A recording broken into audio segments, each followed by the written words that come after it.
Buenas tardes, bienvenidos, bienvenidas a esta nueva sesión del Seminario de Estudios Latinoamericanos del Centro de Cultura Contemporánea de la Universidad de Granada. Seguimos nuestro itinerario, nuestros viajes y retomando un poco el hilo que llevamos este cuatrimestre, pues ya hemos viajado por Perú, hemos viajado por Cuba, hemos viajado por México y hoy pues vamos a viajar y creo que en el mejor sentido de la palabra. Y lo hacemos además con un tema que también ha sido preocupación de este seminario, abordar pues literatura, abordar arquitectura, pero también abordar un tema que en los últimos tiempos pues ha generado nuevos estudios, interesantes aportaciones y qué mejor de la mano de la profesora Ana Ruiz Gutiérrez, docente del Departamento de Historia del Arte y compañera además de mi grupo de investigación Andalucía América, Patrimonio Cultural y Relaciones Artísticas. Aunque muchos de vosotras y vosotros la conoceréis, pues lleva tiempo en el tema que nos va a presentar hoy. Sí quiero hacer una breve semblanza indicando pues, que sus investigaciones se centran fundamentalmente en las vinculaciones de Filipinas y España a nivel artístico mediante el intercambio cultural que existió gracias a la línea transpacífica del Galeón de Manila, valorando la importancia del Virreinato de Nueva España en la pervivencia del archipiélago filipino como territorio más lejano de la metrópolis española. Especialista en artes decorativas novohispana, técnicas artísticas exportadas desde Andalucía hacia América y en las relaciones comerciales de las obras de arte en la carrera de Indias y el Galeón de Manila, estudiadas a través de los bienes de donantes, entre otros temas. Estas líneas de investigación, con estas líneas de investigación, ha podido realizar un importante trabajo de campo, fundamentalmente en México, donde ha podido trabajar en el Instituto de Investigaciones Estéticas o en el Centro Nacional de Investigación, Documentación e Información de Artes Plásticas, pero por una de las cosas que más le envidio es que ella ha realizado pues mucho trabajo de campo en Filipinas. De hecho, de sus últimos viajes fue el que realizó en el año 2019.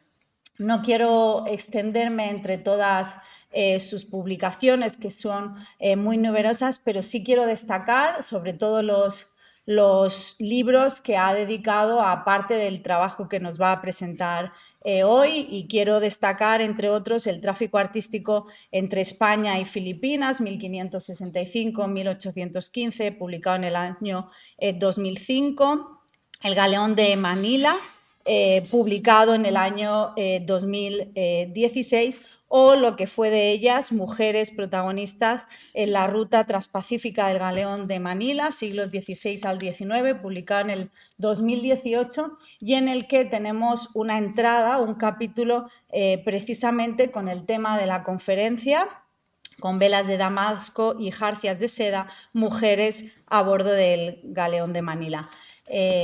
Gracias, Ana, gracias por aceptar la invitación, por hablarnos de este tema que estoy seguro que hoy va a despertar muchísimo interés. Como siempre recuerdo, pues que al final de su intervención podremos abrir un turno de debate y de preguntas.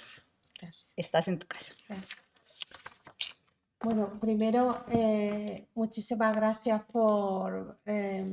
a Yolanda por la presentación, al Seminario de Estudios Latinoamericanos por invitarme, porque sí, la verdad, realmente me siento en mi casa, porque hace mucho tiempo que no venía por estos lares. Además, muchos de ustedes no me conocerán quizás, sobre todo hablo de los alumnos, porque aún no nos hemos visto, ya en cuarto quizás nos volvamos a reunir. Bueno, este tema, como comenta Yolanda, es un tema que llevo abordando durante... ¿Se ve? ¿Se oye? ¿No? ¿Sí? ¿Sí? ¿Más? ¿Así? Vale. Es un tema que llevo trabajando bastante tiempo, pero sobre todo en relación a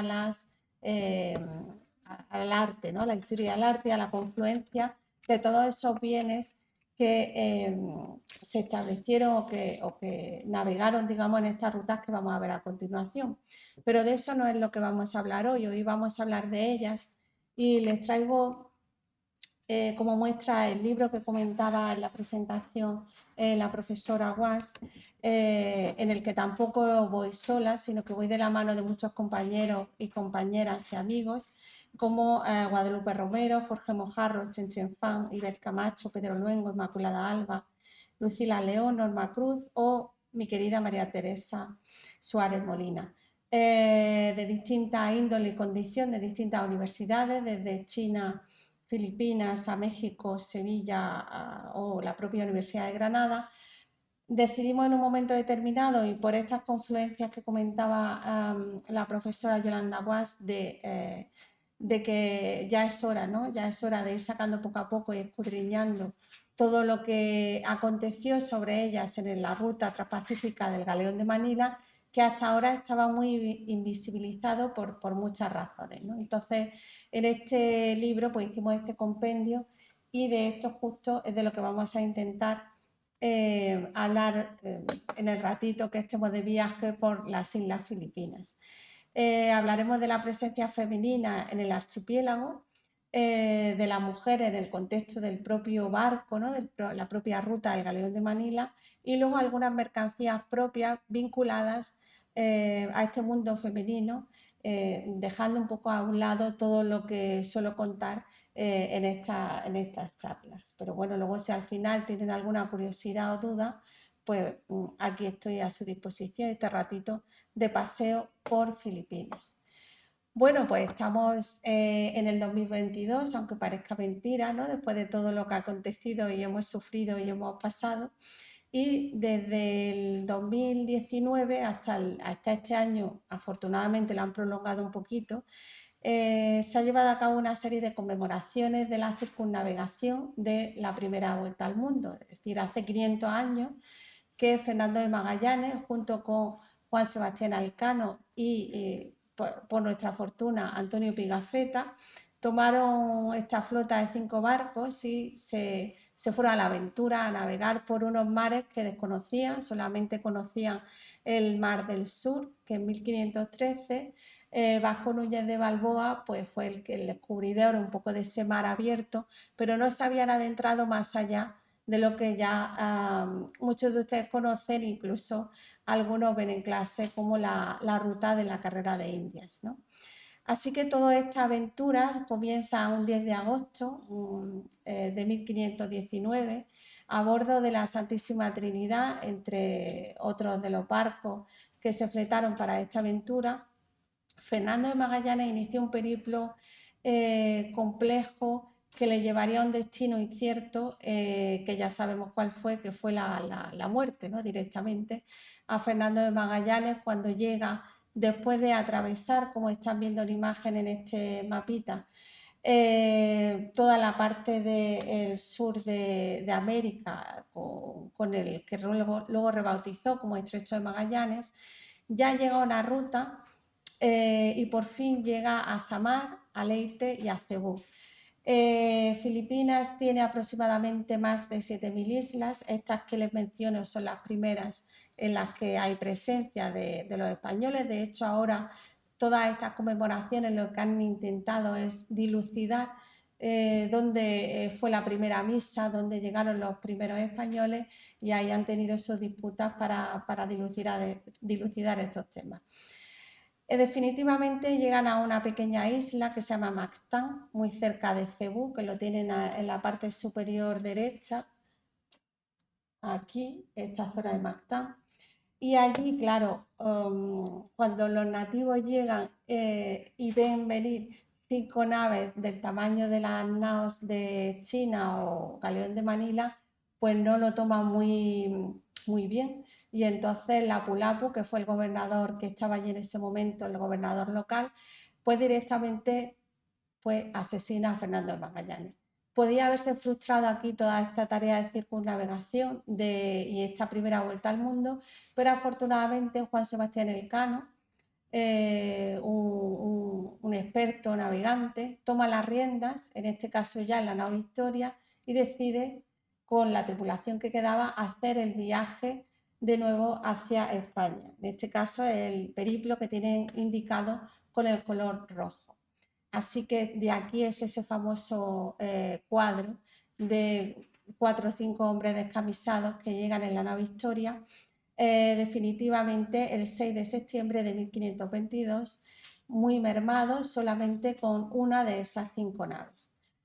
Pues bien, junto con estos sabidos marineros, que les comento, estos capitanes, Fernando de Magallanes y Juan Sebastián Elcano, y el avituallamiento oportuno y la tripulación oportuna, iba, por nuestra fortuna, Antonio Pigafetta, un italiano que hizo esta relación que tienen del primer viaje en torno al mundo, y la hizo de una manera muy pormenorizada, muy detenidamente nos explicó lo que podría ser una de las primeras historias naturales, porque habla de la flora, de la fauna, así que a este libro se acercan investigadores de distinta índole y condición, ¿no?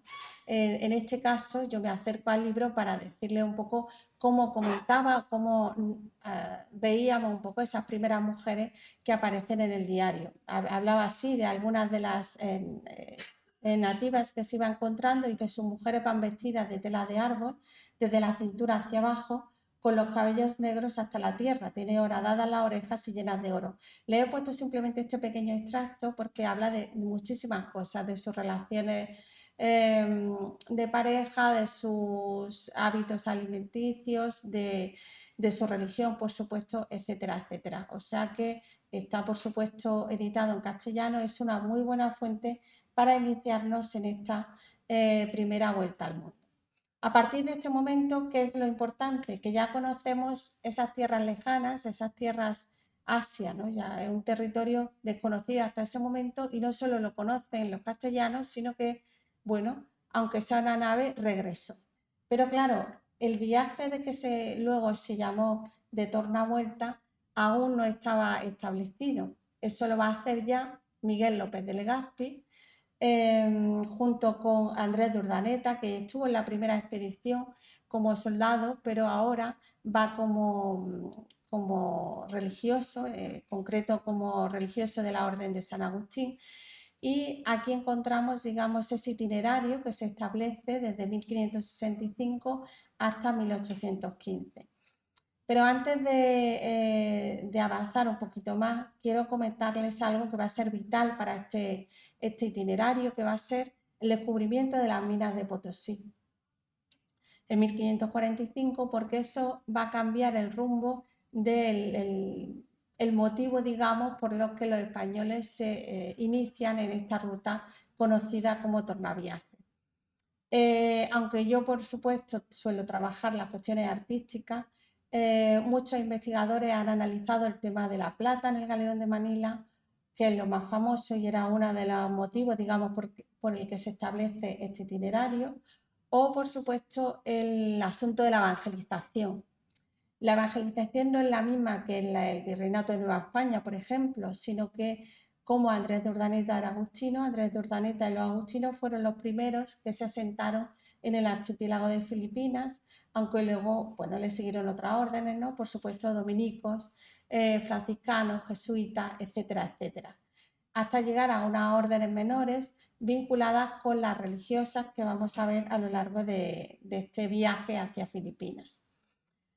Para nosotros es tan relevante, por tanto, esas conmemoraciones que se están llevando a cabo desde hace un par de años hasta el presente, porque es el primer momento que comienza lo que se llama la globalización, es decir, esta globalización de productos, sobre todo muy vinculado a bueno, lo que todos han leído en algún momento, ¿no? A la plata, a las especias, pero aquí vamos a darle otra vuelta más y vamos a iniciarnos en un tema que normalmente no se trabaja tanto como es la presencia femenina o las mujeres, no solamente a bordo del barco, que vamos a ver algunos ejemplos, sino esa presencia en Manila y cómo la convivencia de chinos, chinas, otras minorías como pueden ser japoneses o incluso las castellanas, va a crear no pocos conflictos.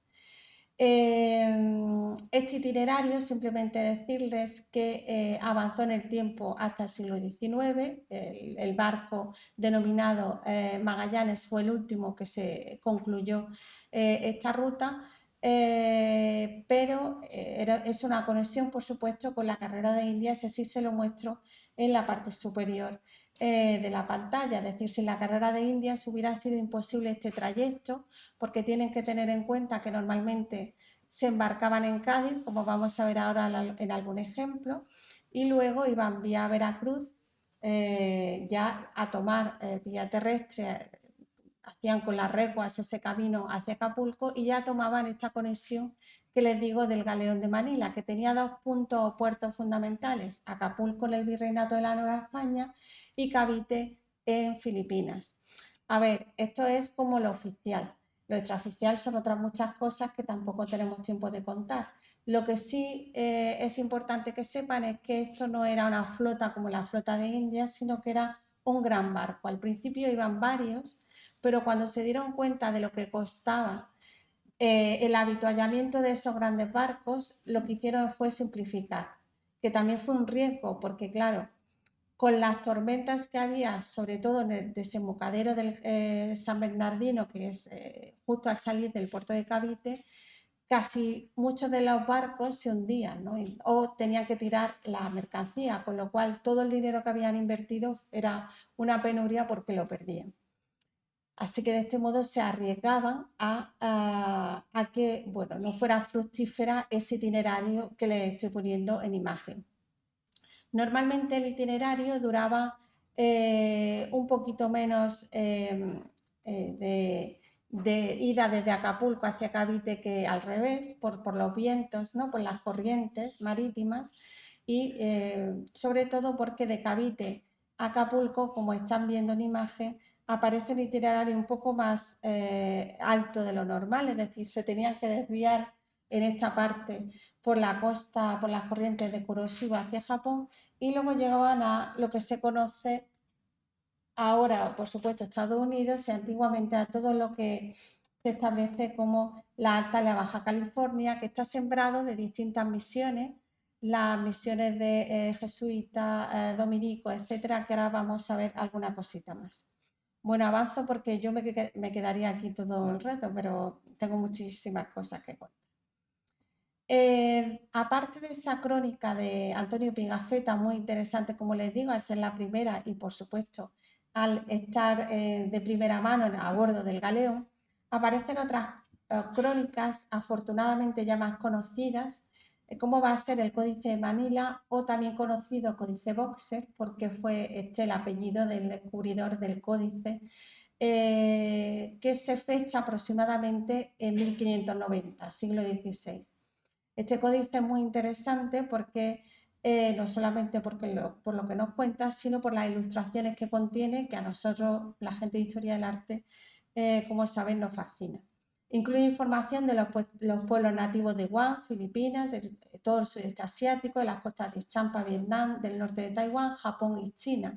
Y toda esta información se complementa con ilustraciones de los tipos del país, ¿no? Un poco cómo eran esas poblaciones, cómo se vestían, y ha habido varias publicaciones muy recientes al hilo de estas conmemoraciones desde Filipinas, con la ilustración que tiene la parte superior izquierda, esta de aquí, sería esta la de Filipinas, y esta de la Universidad de Barcelona.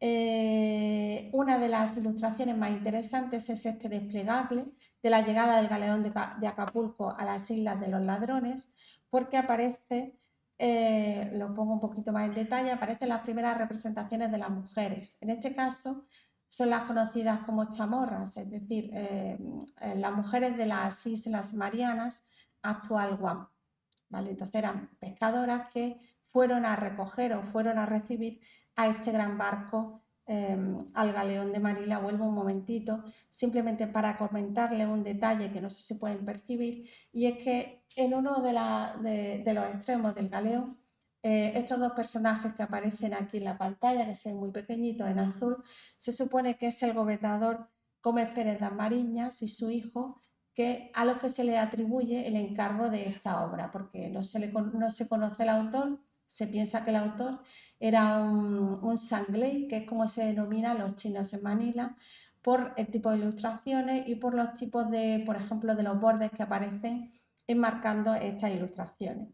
Si tienen cierto interés en ellas, está digitalizado en la universidad que indico ahí, en la Indiana University, y es una joya porque es de bastante calidad estas ilustraciones. Entonces aparecen desde las representaciones de las Islas Cagayanas a las bisayas, por ejemplo, o lo que conocemos nosotros como los tagalos, que son los naturales de las Islas Filipinas.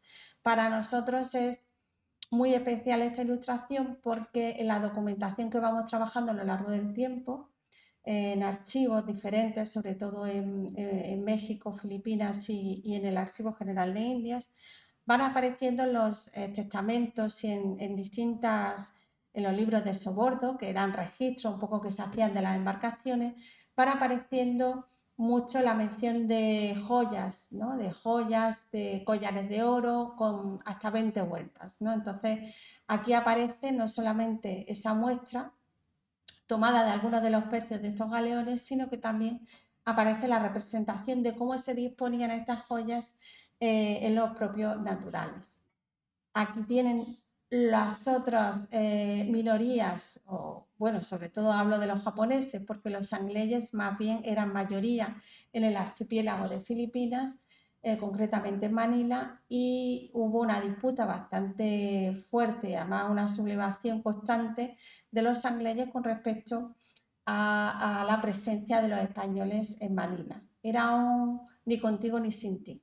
Si los sangleyes no podían vivir porque no hacían nada los españoles, y los españoles los querían someter sobremanera, ¿no? Con el tipo de cómo se vestían, dónde tenían que vivir, qué religión tenían que adoptar, y eso llevó a unos conflictos bastante intensos de estos sangleyes, pero aquí por lo menos les podemos poner un poco cierto aspecto, ¿no? Aunque sea con estos tipos de ilustraciones.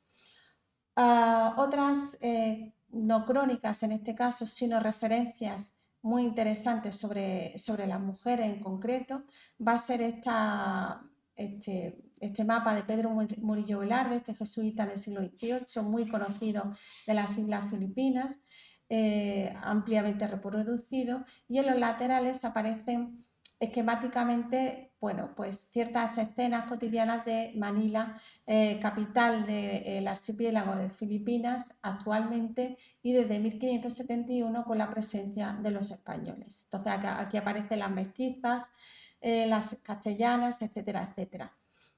Junto con otras ilustraciones importantes que se conservan en el Museo Naval de Madrid, que van a ser las de la expedición Malaspina, que cada uno las visualiza de una manera, sobre todo porque va a distintos lugares, pero nosotros investigamos sobre todo lo que hace en referencia a Manila. En este caso aparece el mercado de Manila, que es conocido como Parián, que significa en tagalo mercado, justamente. Esta es una ilustración de Juan Rabanet y aquí aparecen las distintas mujeres, hombres, chinos, japoneses, castellanos, todos juntos en este espacio de mercadería de todo lo que va, de algunas cositas que vamos a ver a continuación. Por supuesto, con la llegada de estos grandes galeones, que se llamaban también los castillos del mar, por las dimensiones que tenían y por el tonelaje que podían aguantar, digamos, embarcar en estos grandes naos o grandes barcos, llegan las primeras mujeres castellanas, concretamente, por ejemplo, Lucila del Corral, esposa del maestre de campo Martín de Goiti en el siglo XVI, pero llegan mujeres de distinta índole. no llegan muchas, por supuesto. Si no llegan muchos castellanos, mucho menos van a llegar muchas mujeres. Porque ahora veremos a continuación cómo la mayoría de los gobernadores, por ejemplo, llegaban solos, los religiosos no tenían acompañamiento femenino, pero en este caso sí aparecen algunas comitivas muy interesantes de religiosas que están documentadas, como veremos a continuación. En este caso, el caso de Jerónima de la Fuente, que veremos más adelante, llega a Filipinas, concretamente a Manila, para fundar el convento de Santa Clara en 1621, siendo el primer convento femenino de las islas y de todo el Extremo Oriente. También la Madre Ignacia del Espíritu, con la Compañía de Jesús, funda este beaterio, que recordemos que no era solo una función de convento, sino también, por supuesto, de educativo. Incluso tenemos algunas referencias a ellas en la crónica de Murillo Velarde. Y desgraciadamente tengo que decirles que de todo esto no queda nada. Solo recuerdo un poco de las crónicas, estos grabaditos que les voy poniendo, pero si tienen la oportunidad de ir a Filipinas y darse un paseíto, afortunadamente nos queda algún recuerdo y alguna plaquita, quizá aquí estuvo esta institución, este convento, esta iglesia, o la calle, como es esta de la calle del Beaterio, en referencia al Beaterio de las Dominicas. Otra figura muy interesante en el caso femenino van a ser las encomenderas. En la documentación aparece mucho la referencia a las mujeres como en estado de penuria constante, porque muchas de ellas se quedan viudas o se tienen que hacer cargo de X o de la compañía de comercio o de las tierras que llevaba a cabo su marido. Como se pueden imaginar, para que fueran algunos castellanos a tierras tan lejanas como pueden ser las Islas Filipinas, tenían que darle una contrapartida. En este caso eran tierras y bienes para que comenzara un poco esa nueva vida en las Islas Filipinas. Bueno, pues en este caso fueron muchas, lo que pasa es que simplemente he puesto aquí alguna muestra, las que se quedaron como titulares finales de estas encomiendas de las distintas islas del archipiélago. Siempre me refiero un poco a Manila por ser la capital de la isla más grande, que es Luzón, pero quiero que sepan que eso, que hay desperdigadas noticias de todas estas mujeres que se quedan viudas y toman los cultivos, las tierras y las haciendas de sus maridos y viven de ello, ¿no? No solo ellas, sino por supuesto sus hijos. Y tenemos algunas historias singulares en Manila que gracias a algunas crónicas que les pongo también a continuación, como puede ser esta de sucesos de las Islas Filipinas, que en 1609 escribe Antonio de Morga. Tenemos un ejemplar que además creo, si no me falla la memoria, que está digitalizado en la Biblioteca del Hospital Real de la Universidad de Granada. Y he de decirles que este personaje es un personaje también singular, un sevillano que tiene mucha proyección como oidor en Manila, en la audiencia de Manila, que depende del Virreinato de Nueva España, como toda la gestión de gobierno de las Islas Filipinas, y hubo un caso muy sonado de su familia, porque tenía mucha descendencia, tuvo muchos hijos, y una de sus hijas, bueno, pues se escapó de casa. Estamos hablando de que todo esto, aunque aconteció en fechas muy tempranas, como pueden ver en el siglo XVI, está registrado en las crónicas y en los documentos, así que no deja de ser curioso. Ella se escapa, Juliana de Morga, se escapa de su casa para contraer matrimonio con Juan Alonso de Mújica, capitán de la provincia de Pampanga. Esto no le parece nada de bien a su familia y bueno, hay un cierto escarnio en los documentos, incluso a nivel moral y físico, ¿no? Todo esto está no solamente en estos sucesos que escribe el propio padre, sino en información que tenemos en el Archivo General de Indias. Otro caso también muy sangrante va a ser el que va a llevar a cabo el gobernador Alonso Fajardo de Tenza, gobernador de las Islas Filipinas en el siglo XVII, y como relata, con todo lujo de detalles, la muerte que le dio a su esposa por adúltera. Y no contento con eso, pues se queda un poco, se va de rosita, porque lo confiesa, digamos, lo escribe en sus epístolas, pero no tiene ninguna trascendencia, salvo, bueno, que mucho tiempo después, ¿verdad?, lo rescatemos en este viaje por la isla Filipinas. Pero no van a ser todo penuria en Manila en relación con las mujeres, sino que hay historias muy interesantes que acontecieron en el propio barco y, por supuesto, en la llegada de este galeón de Manila a las costas, no solamente de Acapulco, que era el puerto oficial, como les decía anteriormente, sino en las costas de la Alta y la Baja California, que por eso les vuelvo a poner este mapita que tienen aquí. Gracias al jesuita Ignacio Tirs, un jesuita polaco que dibujaba bastante bien y hacía estas ilustraciones del siglo XVIII, tenemos constancia de que en un lugar un tanto remoto de Acapulco, en la misión de San José del Cabo, al fondo, si se dan cuenta, en la lejanía, aparece este barquito que tienen ahí, que se dice en la crónica, por ejemplo, de Miguel del Barco, que era el galeón de Manila.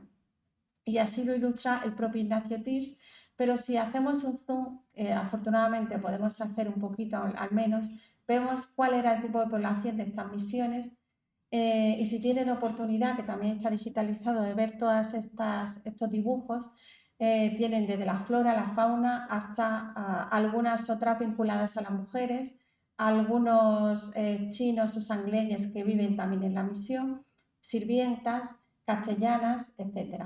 Todas ellas vinieron, por supuesto, en este galeón de Manila. Alguna constancia de todas estas mercancías que hoy no vamos a hablar, que se dejaron por la Alta y la Baja California y que tenían la función de intercambio, porque no llegaban ni con agua ni con víveres suficientes para el puerto de Acapulco. Entonces necesitaban carne fresca y otro tipo de habituallamiento y lo cambiaban, como decían ellos, por unas chinerías un poco que tenían en el barquito. Decían, pues le dejamos algunas casullas, algunas platitos chinos y por ahí están distribuidos por el largo y ancho de todos los museitos de sitio de estas misiones. Pero insisto, Ignacio Tirsi se fijó en las mujeres a la hora de ilustrarlas y aquí tenemos, por ejemplo, un espectro de lo que vio, un abanico de española con algunas sirvientas, moriscas e indias que las acompañaban en su periplo por estas misiones.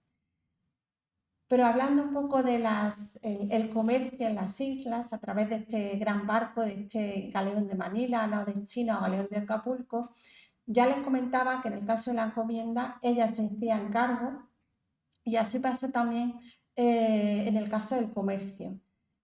Tampoco muy prolíficamente, pero sí conocemos algunos casos, porque aparecen boletas que eran una especie de resguardos que tenían los comerciantes del galeón, en el que se hablaba del espacio que podían disfrutar o disponer para comerciar dentro de este barco. Cada habitante, cada empadronado en Manila podía tener un espacio determinado, pero algunos no lo usaban, por supuesto, y lo vendían, y otras sí fueron bastante valientes para la época y se hicieron cargo de estas compañías de comercio. Siempre, insisto, en la documentación aparece constantemente aludiendo a esta pobreza vergonzante y a que necesitaban y le reclamaban a la corona una pensión porque no podían subsistir. Pero he de decir que las mujeres allí tenían cierta libertad, de hecho en algunas más libertad, por supuesto, que en la metrópoli. Algunas ilustraciones de la propia expedición de Malaspina, como es esta que tienen aquí, atribuida a Ravenet, de mestizo de Manila. Si se fijan bien, una de ellas, que es una mestiza china, aparece aquí con un gran cigarro y eso no es baladí, es decir, Filipinas es también conocida por su tradición en el cultivo del tabaco y de hecho se crea la compañía de tabacos de Filipinas que manda luego en otras fechas ya muchos funcionarios desde España que habitan allí en las islas. Pues bien, esto era habitual, es decir, que las mujeres se pudieran vestir un poco más libremente, que pudieran fumar, que fueran más libres que en otras partes del virreinato, por ejemplo, de Nueva España. Al hilo de estas mujeres vinculadas al comercio, no eran muchas las más conocidas, pero sí sabemos que en el consulado de Manila en el siglo XVIII había 7 mujeres. Bueno, algo es algo. Dentro de los 150 representantes masculinos, normalmente ya vinculadas a un negocio familiar, ¿no? Eran hijas, hermanas o mujeres de estos comerciantes. Pero he de decir que, insisto, como es un tema poco trabajado, todo lo que encontramos es como que nos da mucha alegría, porque esto es poco a poco, ir escudriñando un documento, luego otro, hilando de aquí y de allá. Y eso hicimos con el caso de Teresa Setín y Ana María de Virués, que denomino este comercio femenino porque, como saben, las compañías de comercio eran compañías de comercio que se establecían vinculadas desde México y desde Filipinas. Es decir, que un miembro de esa compañía de comercio estaba en Filipinas y otro estaba en Acapulco, de tal modo que cuando llegaba el galeón siempre se aseguraba el que llegaba de Acapulco de que tomaba la mejor mercancía porque se la enviaba a sus socios desde Filipinas. Esto pasó con Santi Federici y Ascanio Guazzoni, uno Guazzoni desde Manila y Federici de origen sevillano desde el puerto de Acapulco. Ellos tenían un negocio bastante fructífero que duró bastante, se prolongó en el tiempo, así lo constata la documentación, pero escudriñando y buscando entre la documentación podemos saber algo más.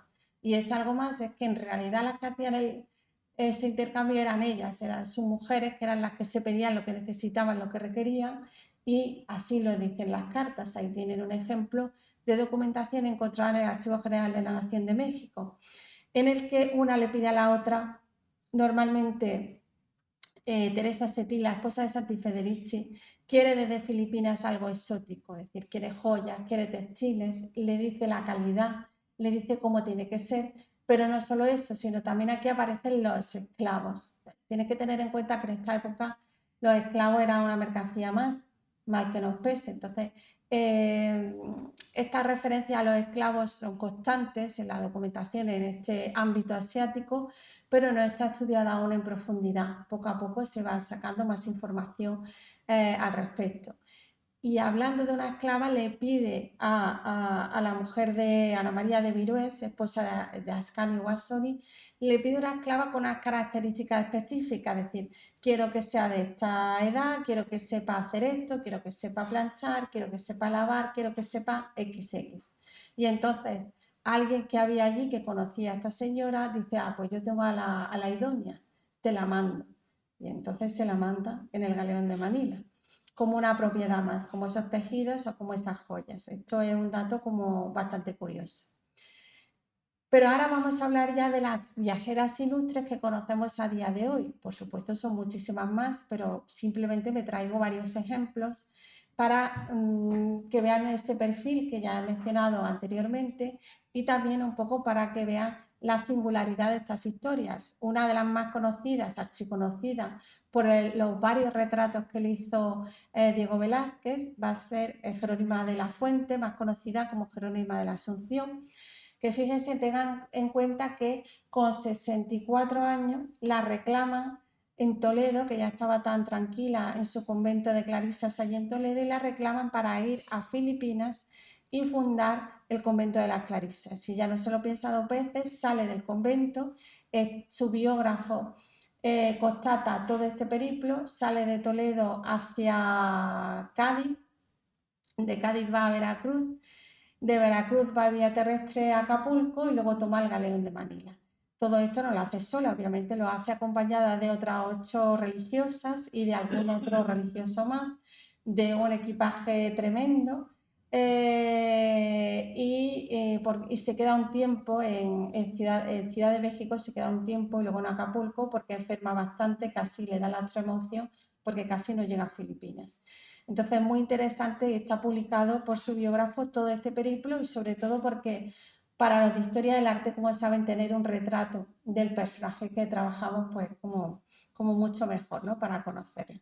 Algo curioso es que cuando llega a Filipinas no llega a Cavite, que sería lo suyo, ¿no? Sería lo oficialmente establecido, sino que llega al puerto de Bolinao, en Pangasinan, y se piensa que es porque en esa época había muchos envites, digamos, muchos problemas con las expediciones y los piratas holandeses en este caso, y por eso lo hicieron parte del itinerario hasta llegar a la capital, a Manila, lo hicieron vía terrestre. Entonces ella es una de estas mujeres ilustres que viajaron en el galeón, pero siempre al hilo de esa carrera de Indias que le mencionaba. Ella, insisto, es una de las más conocidas, con otro caso que le vamos a poner a continuación, pero también poco a poco estamos sacando, y es lo siguiente ya que tenemos pendiente, sacar información sobre las gobernadoras, no solo como acompañantes de ellos, sino parece ser, según la documentación que hemos encontrado, que tenían un rol bastante más activo que el que se piensa en el gobierno de las Islas Filipinas, que como les decía al inicio, se mantenía un poco gracias al Virreinato de Nueva España. Aquí tienen un expediente de información y licencia de pasajero a Indias de Juan de Vargas Hurtado, gobernador y capitán general de las Islas Filipinas desde 1678 a 1684, en el se lista en un documento del Archivo General de Indias con quién iba. En este caso, pues iba con su mujer, con algunos criados, la fecha 1677. Y lo único que dicen de ella,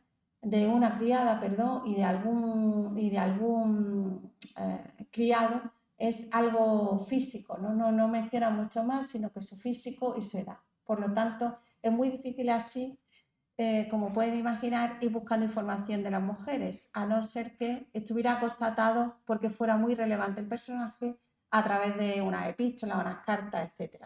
Bueno, ahí dicen, por ejemplo, pues el buen cuerpo que tiene uno, o si era más blanca, si era más morena, o algunas heridas, como pueden ver ahí. Pero de gobernadoras tenemos afortunadamente este caso, que es muy singular porque, por muchas razones, perdón, porque María Bárbara de Obando y Rivadeneira se casa por poderes con el marqués de Obando, con Francisco José de Obando y Solís, toda esta familia del marquesado de los Obando muy vinculada a Extremadura, de hecho parten de allí. Se casa por poderes, quiere decir que hasta que no llega la muchacha ni se conoce, muy jovencita se casa, llega allí, bueno, ya se conocen, ya van en la embarcación y con unas referencias muy interesantes tanto a la ida como a la vuelta.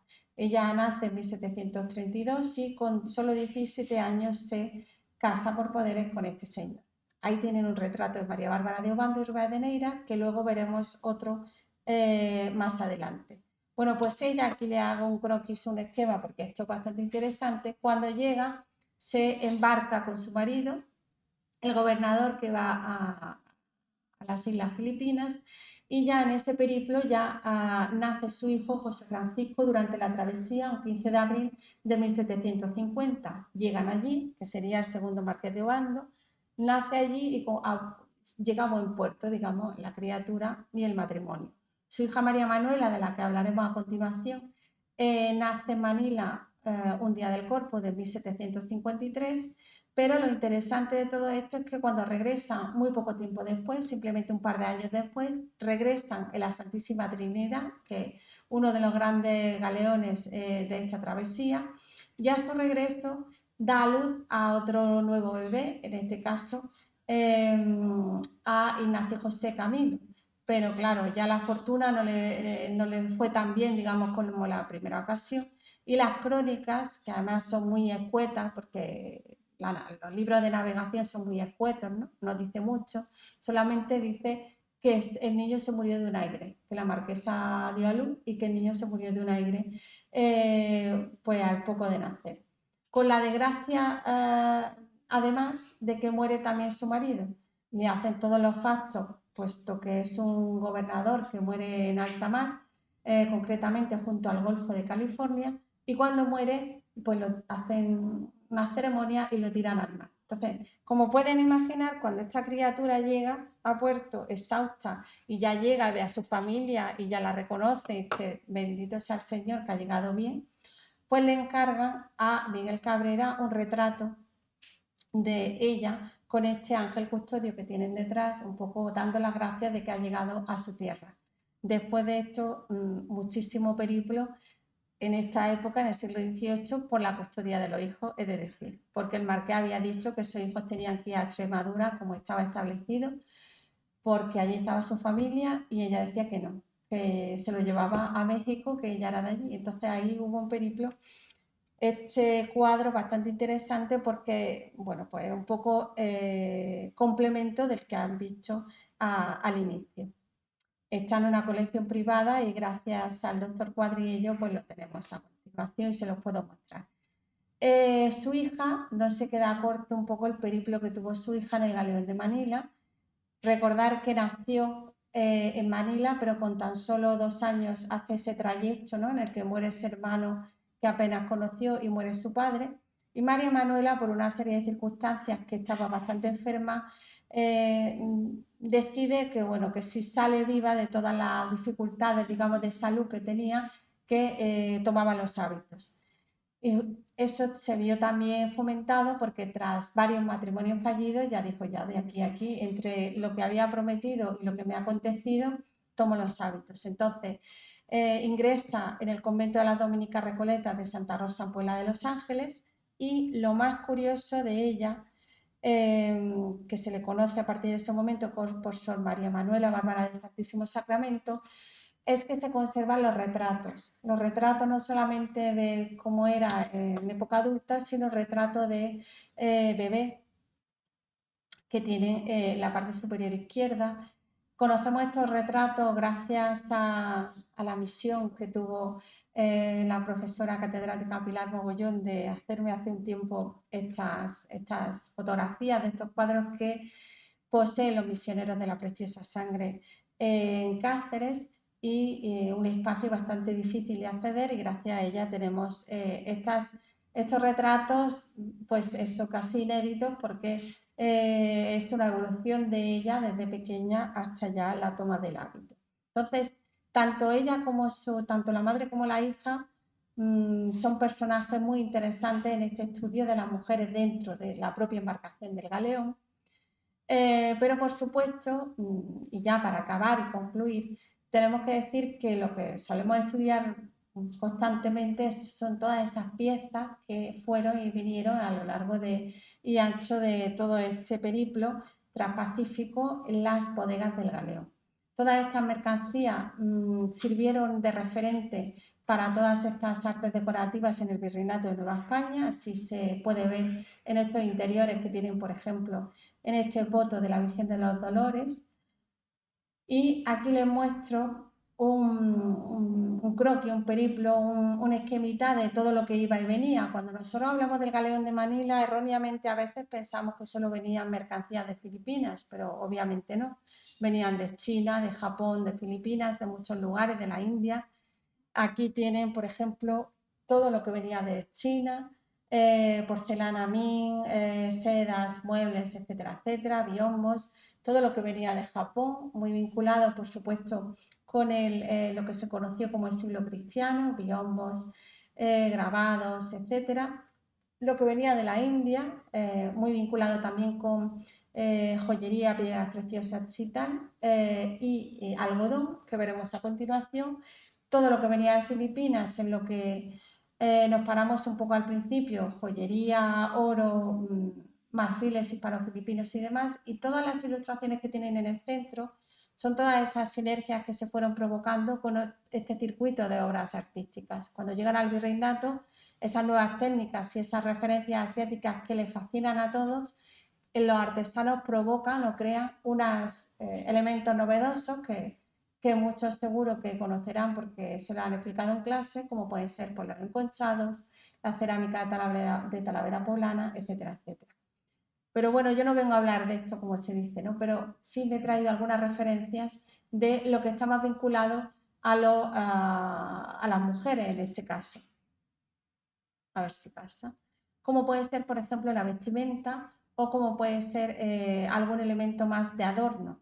En este caso tenemos algunas faldas de algodón que vinieron en un origen de la India, por eso en Barcelona, por ejemplo, había muchas fábricas que se le conocía como indianillas, y nosotros en este arte hispanoamericano que tienen aquí a los 3 docentes de la asignatura, ¿verdad?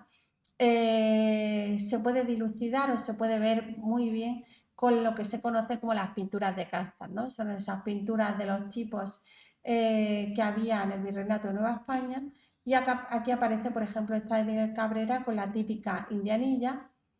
Y algo curioso también, que bueno, como no hemos hecho el contexto de lo que va y lo que viene, pero se los cuento, como la piña iba al archipiélago de Filipinas como elemento o material comestible y también para extraer la fibra desde América, por supuesto, y lo curioso es que se convierte en la fibra básica para hacer todo tipo de hilaturas y tejidos en el archipiélago filipino. De hecho, su vestimenta más típica, que son todas estas telas tradicionales de piña, sobre todo con esas camisas y una especie de guayaberas para los caballeros transparentes, pues son producto de esa transformación de la piña, ¿no? De un elemento tan americano, con lo cual no deja de ser curioso.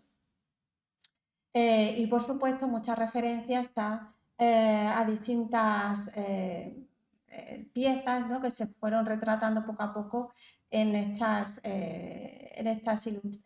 cuadros, en este retrato, por ejemplo, que se conserva en Monterrey, en el Museo de Historia Mexicana. La pieza la tenéis, ese pequeño vasito de la chino lo tenéis en la Fundación Rodríguez Acosta, que tiene algo, ¿verdad? Algún elemento, algún objeto asiático, que saben que en Granada no tenemos mucho, pero algo hay.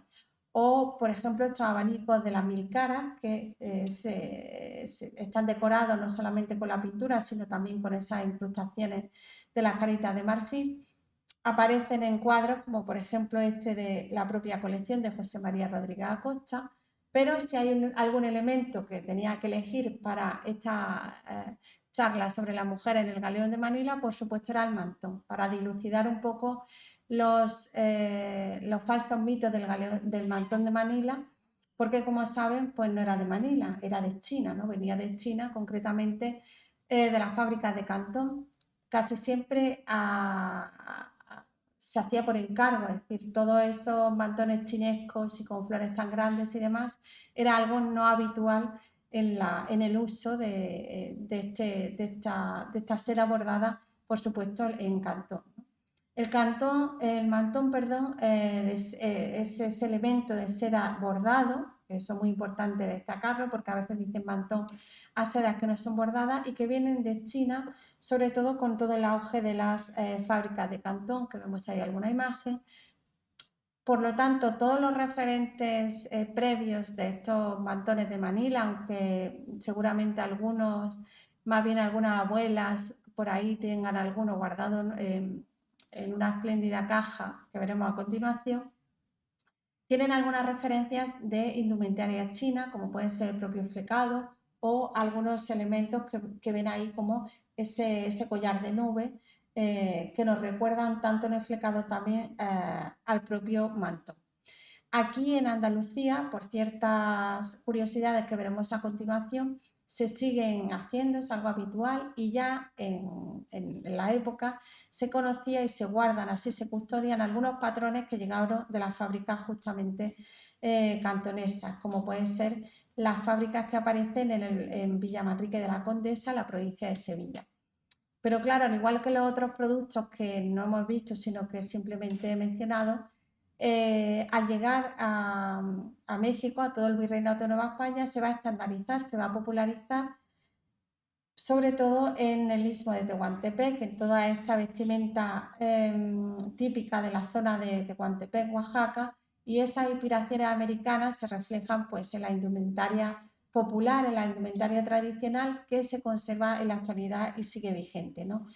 Con ciertas diferencias con respecto a lo anterior, es decir, podemos ver unas flores mucho más grandes, digamos, de tamaño, más al uso de lo que era popular en aquella época. Pero desde luego en Sevilla se estandariza y se populariza a través de la Real Fábrica de Tabacos, porque dice la leyenda que el tabaco venía enrollado en pequeños trozos y fragmentos de seda. Entonces se va tomando, se va cosiendo, se le añade el flecado y eso lo iban utilizando las cigarreras. Ahí tienen alguna imagen de algunos de los artistas sevillanos más conocidos del momento y del grupo de cigarreras de la fábrica de tabaco de Sevilla. Es muy curioso cómo el manto de Manila se populariza tanto, como decía el propio Pérez Galdós, tanto en lo señorial como en lo popular. Entonces, ese tándem que se utiliza con el mantón de Manila es lo que nos resulta bastante curioso. Es decir, lo podemos ver desde en una, bueno, pues en una coplista, como podemos ver aquí.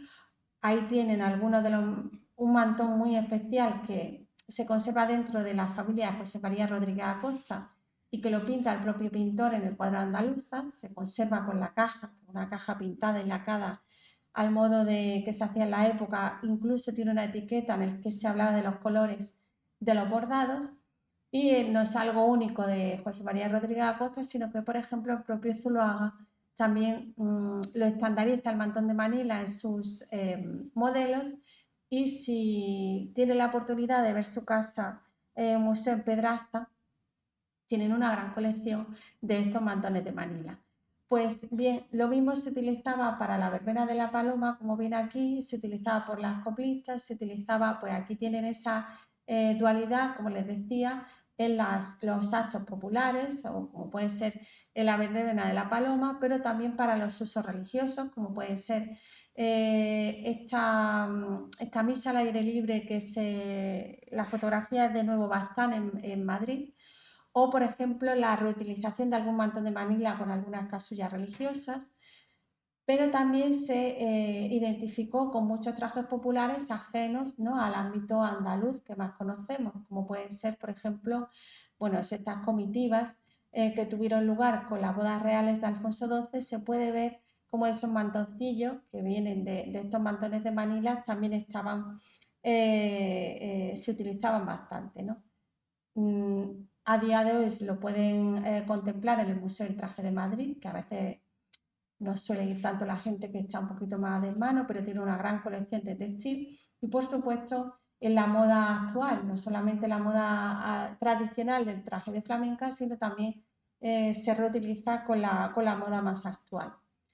Y nosotros pues ya vamos a terminar ya por la sesión de hoy, que yo creo que ya le hemos hecho un buen repaso, pero seguimos escudriñando poco a poco dónde van apareciendo las mujeres, no solamente a través de los documentos, sino a través de las imágenes que nos van llegando o que vamos poco a poco visualizando. Esto es un detalle que algunos bastantes conocerán, de un gran biombo que se encuentra en el Museo de América, que se adquirió hace relativamente poco y que es un biombo novohispano, pero con muchas reminiscencias asiáticas.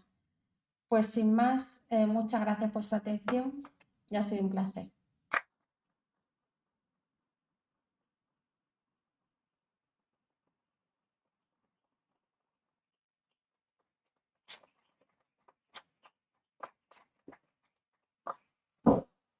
Si tiene alguna pregunta, curiosidad, ¿no?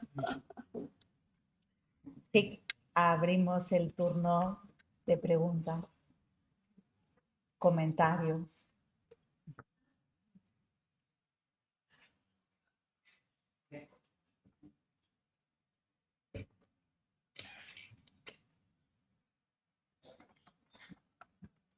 Nos has dejado tan asombrados. Sí.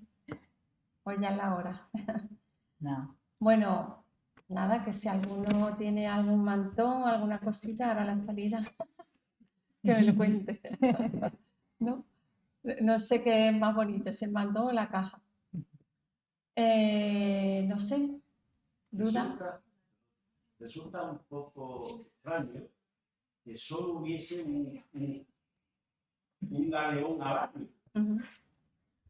A veces dos, y en alguna ocasión quizás tres, pero teniendo un mercado tan enorme como el mercado español y europeo, es extraño que no hubiese, que se permitiesen más galeones a lo largo del año. Porque Bueno, se veían obligados los comerciantes a plantear las mercancías que tenían en los galeones, a engañar, y siempre venía falseada la mercancía en su cantidad. Exactamente. Es que era muy costoso el cargarlo. Entonces, aunque al principio en el siglo XVI había varios, luego ya decidieron, como comentaba, hacer solamente la carga de uno.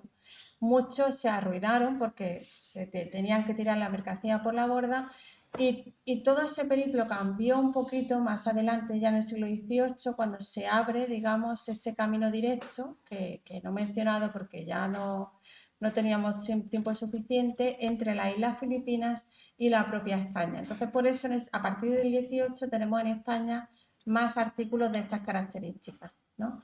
Que se supone que empieza con la Real Compañía de Filipinas, pero en realidad empieza un poquito antes, en torno al 1765 o así. Y quien hace la ley hace la trampa, efectivamente. Está lo oficial y lo oficioso. Salía el galeón y detrás iban un montón de embarcaciones que iban metiendo o colando otro tipo de mercancías. Por eso hay tantos barcos hundidos del galeón que no se han trabajado oportunamente a nivel con el rigor arqueológico que merece. Solamente Lina está trabajando en Guerrero Negro, uno de ellos, que se cree que es San Felipe, pero los demás son, bueno, estas empresas que se dedican a esto los que lo hacen, con lo cual ya tenemos el pecio ya no nos sirve para nada. Y entonces ahí se ve cómo, por supuesto, no iban 500 toneladas, iba a veces hasta 2000 toneladas. ¿Cómo se podía falsificar tanto? Pues porque había muchas balandras que iban, ¿no? Balandras menores, incluso los gobernadores no podían comerciar. Mentira, ¿no? Sebastián Hurtado de Corcuera, para evitar esto, lo que hacía es que puso a su sobrino al mando de la nave. Como no tenían idea de navegar, se hundieron y con todo dentro. Es decir, Nuestra Señora de la Concepción está, que son esa fotografía de tantas cadenas de oro, está el registro, pero no está un registro pormenorizado de la manera adecuada, pero sí lo conocemos por esta empresa. Entonces, había las joyas, se supone la plata, se supone que no se podía comerciar con esa plata labrada, por supuesto se hacía. Es decir, muchas cosas que está la ley y luego la trampa. Entonces, así fue. Y luego a partir del 18, por eso llega mucha más mercancía, porque hay un tráfico directo. Mucho, por supuesto, como pueden entender, se quedaba en México, ¿no? Y algunas cosas pues llegaron aquí, algunas espectaculares y excepcionales, y yo solamente aquí les he traído un poquito algunas cositas vinculadas más con las mujeres, no con el mundo mundial del tráfico. Claro, ya para otra ocasión. De nada. Sí. Yo quería hacer un comentario porque personalmente he tenido mucha relación y porque tenía antepasados también que han estado tanto en Filipinas como en América, ¿no? Y haciendo una investigación sobre la familia encontré un documento en el que decía que se vendían 2 bueyes, no sé qué, y la negra Tomasa, o sea que una joven de no sé cuántos años que se venía todo incluido en el mismo lote, ¿no? Eso por un lado. Y luego también he visto 2 exposiciones en Madrid sobre galeones, una que me parece impresionante, que se veían hasta los huesos del melocotón, que había, o sea, se veían parte de la comida, ¿no? Todas las vasijas que venían de platos cerámicas, no me acuerdo cuál era el nombre de la nave. Y después a la San Diego, se llamaba San Diego. Sí. Y luego otra exposición que hubo también, que ahora cuando se decía lo del dinero y todo esto, me llamaba la atención. Yo no sé el trapicheo que había detrás, pero desde luego estaba totalmente anotado todo, ¿eh? Todas las personas que enviaban el dinero para sus amigos, etcétera, que se veían allí unas listas muy grandes de eso, ¿no? Y por último, hablar también de la exposición tan maravillosa que había en Madrid últimamente sobre el arte hispanoamericano, que había un guión modesto, no sé si tenía parte. Pues sí, justo tenemos aquí al comisario de la exposición, así que felices todos. Con el nombre de Tornaviaje, la exposición, lo que pasa es que de Filipinas específicamente no hubo ninguna pieza finalmente, pero fue un espectáculo que pudiéramos ver en el Museo del Prado ese tipo de piezas, ¿no? Que normalmente ahora está como un poco de moda que el Prado, ¿no?, haga otro tipo de exposiciones y que se arriesgue. De hecho, ahora creo que ya se inauguró hace poco una de Fernando Zóbel, de un pintor abstracto filipino, estamos hablando de otra época, y esa exposición pues fue maravillosa. Muchas de las piezas que se llevó, concretamente recuerdo un Tibor de Tonalá, ¿no?, que había por allí, tenía cierta inspiración asiática, por ejemplo, ¿no?, aunque no fueran empieza el proceso propiamente de Filipinas, de China o de Japón. Y al hilo de lo que comenta, por supuesto, o sea, la documentación es extensísima, riquísima, en esos libros de soborno en el que aparece el consignatario, ¿no?, quien envía las piezas y quien las recibe, pero para mi desgracia, en esa información, esa documentación, en muchos casos no aparece que lo que había dentro del cajón. Así que a mí no me sirve mucho, a mí, pero a otros investigadores sí, porque trabajan más con el ámbito económico, ¿no? Entonces yo voy buscando lo que había dentro de esos fardos, de esos cajones. A veces hacen alguna alusión pequeña, mucha chinería, mucha porcelana china, y luego a veces en los testamentos de esos que consigna la mercancía encontramos esa mercancía. Pero esto pues es como buscar una aguja en un pajar. Y si quieren ver algo como lo que ha mencionado, efectivamente, en el Museo Naval, el momento de ver esa parte del galeón San Diego, que aparece ahí, y otra se encuentra en el fuerte de Cebú, en Filipinas. Digamos, la carga se distribuyó y aparece en ambas partes.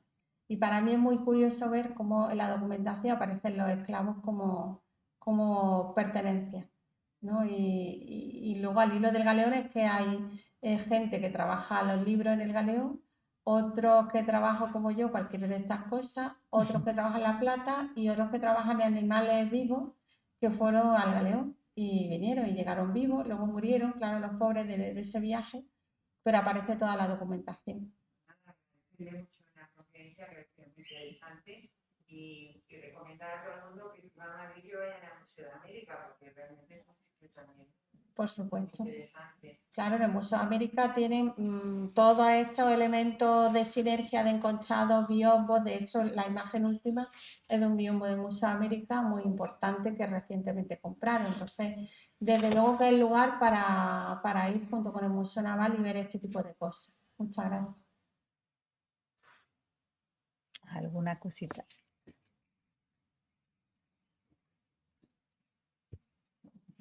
Hola, nada más felicitar también por la conferencia. Gracias. Muy enriquecedora y bueno, me recordó mucho, a manera de comentario, mucho a China poblana, ¿no? Como esas características de la vestimenta de este lejano oriente, ¿no?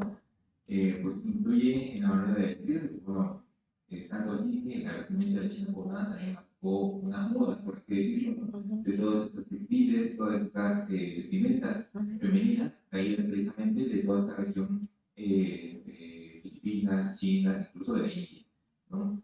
Entonces, bueno, recalcar un poco ese valor, ¿no?, de estas mercancías traídas a partir del galeón y de la importancia también de la cultura en el aspecto de la cultura bueno, no hispana y en general de la cultura española.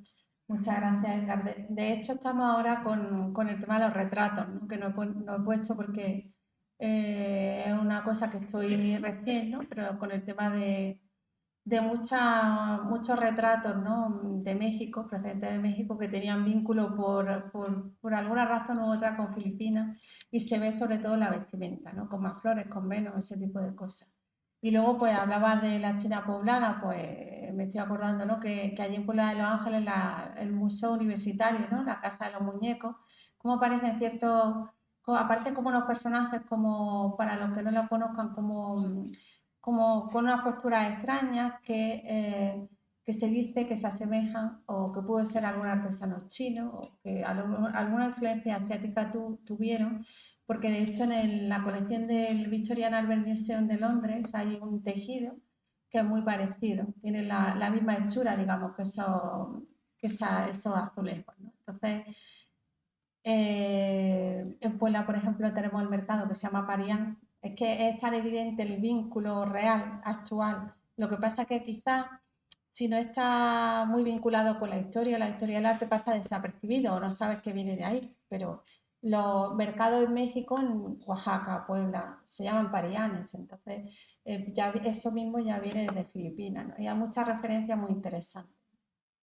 Por supuesto, y a lo largo y ancho, no solamente de Ciudad de México, en cualquier rincón de México hay referencias asiáticas, pero eso es otro tema. ¿Alguna cosita más? Bueno, pues muchísimas gracias a la profesora Ruiz, porque estoy seguro que con la conferencia de hoy pues habrá inspirado nuevas líneas de investigación y sobre todo pues ver cómo también vamos construyendo una sociedad más igualitaria, donde evidentemente pues la presencia de la mujer, de las mujeres, también fue importante. Sin más, gracias también a todos y a todas por haber estado aquí esta tarde con nosotros y les emplazo a una nueva sesión el próximo miércoles día 30 con una conferencia sobre estrategias de la brevedad aplicadas a la novela de la mano de dos investigadores del Perú, en este caso, Ricardo Sumalavia y Katy Serrano. Muchísimas gracias y buenas noches. Muchas gracias.